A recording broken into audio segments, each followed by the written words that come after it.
Koopa Kid's so rich he could screw the rules! I should explain that.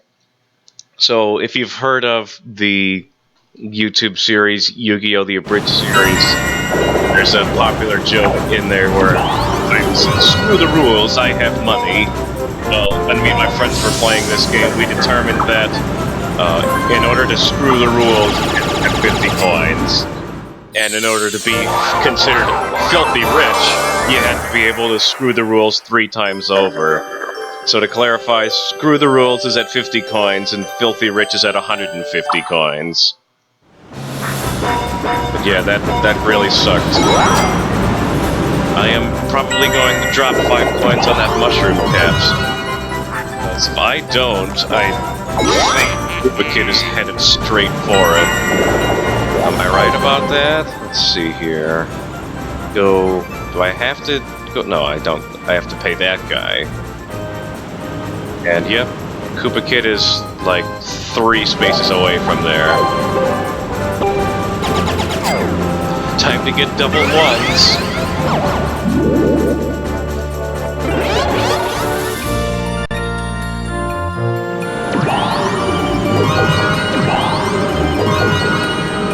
That should get me to the star.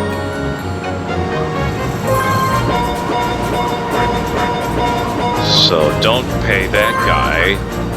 Do pay this guy. I think they both charge 10 coins.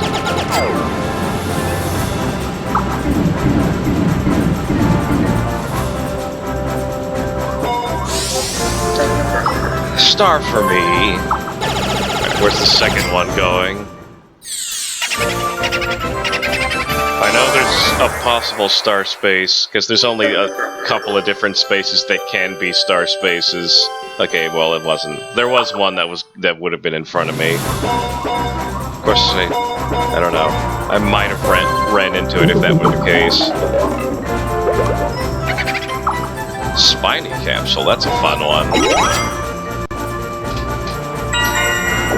Turn are we on? 5? Okay.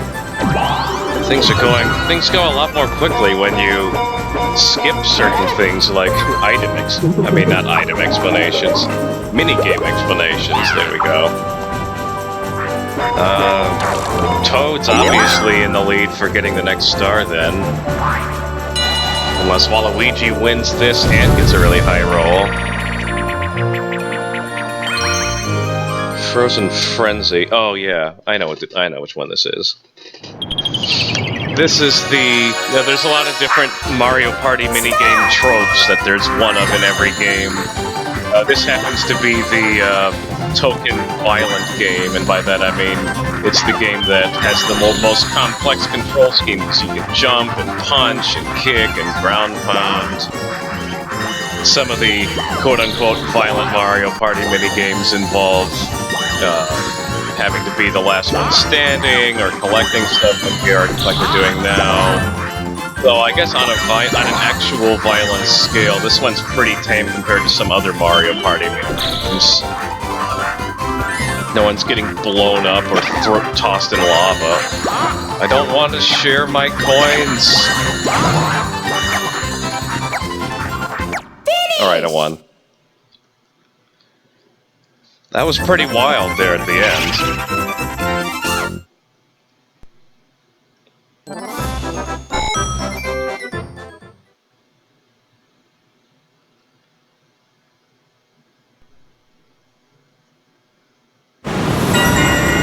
Wow, that waterfall is really loud. Can you please move, Koopa Kid? Okay. All of a sudden, it's not crazy loud anymore. I may decide to later on start streaming Mario Party instead of recording and uploading it on YouTube later. That, of course, would require me to figure out how to stream on Twitch first, and I've looked it up. I kind of have an idea, but it's just I gotta get a bunch of stuff set up, and I already had this recording stuff set up. It's the 3rd time for me trying, so it better work.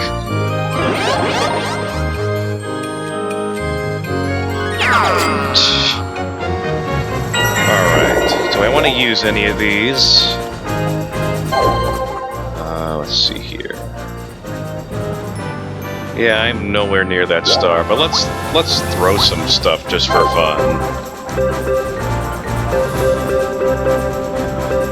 You know what? I might want that. Let's throw this one instead. See how far I can throw it. Nicely done. Must place more traps. Do you think the bats are scared of ghosts?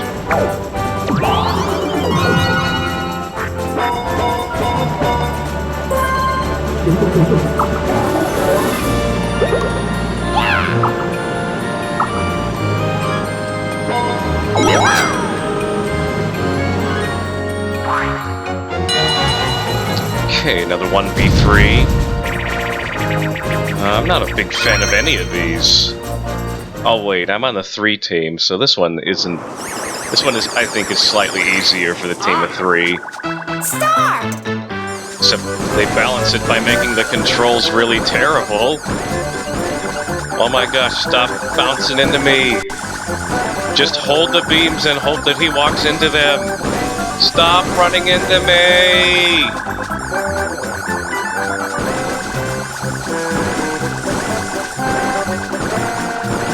Why is it when I'm the one... Okay, never mind. Done complaining. Yeah, last time I played this, the computers never bumped into each other, and they caught me within 10 seconds. But you do have to last quite a long time for that one.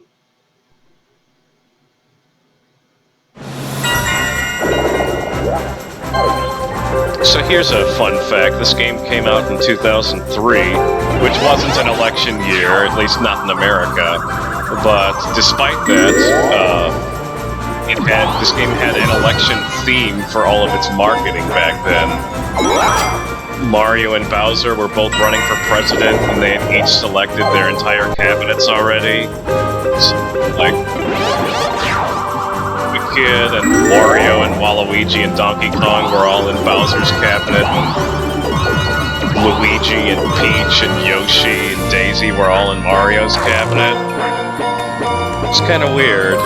Usually during the election you don't have candidates for things like Secretary of Defense and Secretary of the Treasury. Although I gotta say, if Wario was our Secretary of Treasury, it'd be pretty hilarious.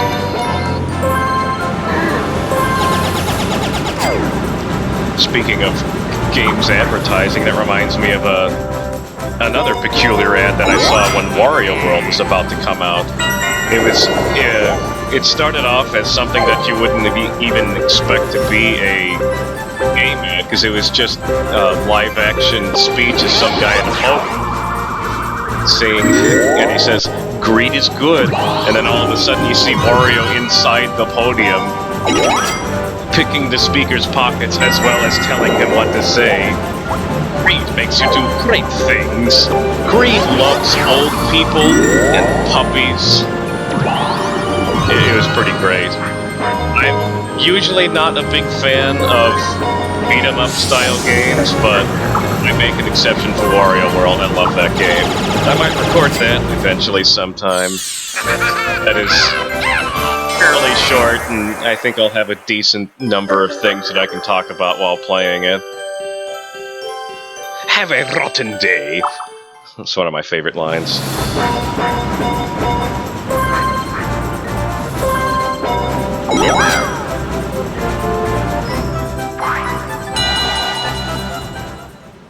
Yes! Finally! During the 2 scrap segments, we had no battle games, and now we're finally getting one. I love battle minigames. Alright, so I'm gonna wait for all the computers to vote first. So I think I saw... So if I vote for this one, it's a guaranteed for this one. If I vote for this one, it's the one on the right. I feel better about the one on the right. Yeah, since there's 4 of us, if it's a tie, they pick the one that no one wanted. So here's Day at the Races version 2.0. Stop! with hilarious vehicle names like... I said hilarious vehicle names like... There we go. Nothing's right. Miracles do happen. Yeah, I think you select in order of how highly you're ranked. I'm gonna pick Nothing's Right. Oh, he decided for difficulties ahead over Miracles Do Happen. I think there are even worse sounding names like Totally Terrible. Aw, man, come on! Nothing's right.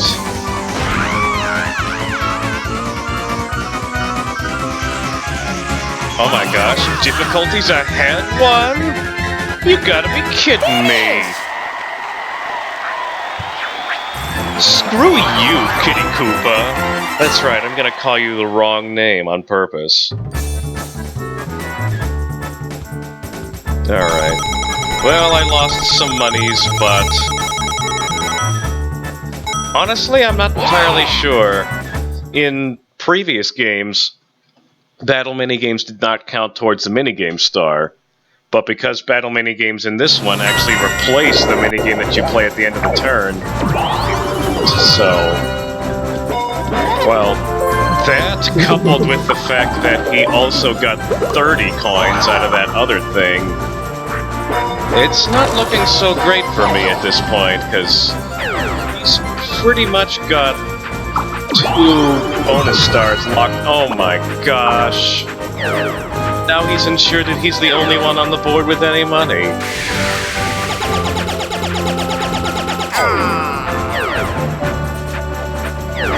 Why does 25% of the players in this game have... I don't have my calculator on hand, but it's not 99. It's gonna be somewhere around... it's gonna be in the 90s. Have over 90% of the coins. Occupy Pirate Dream.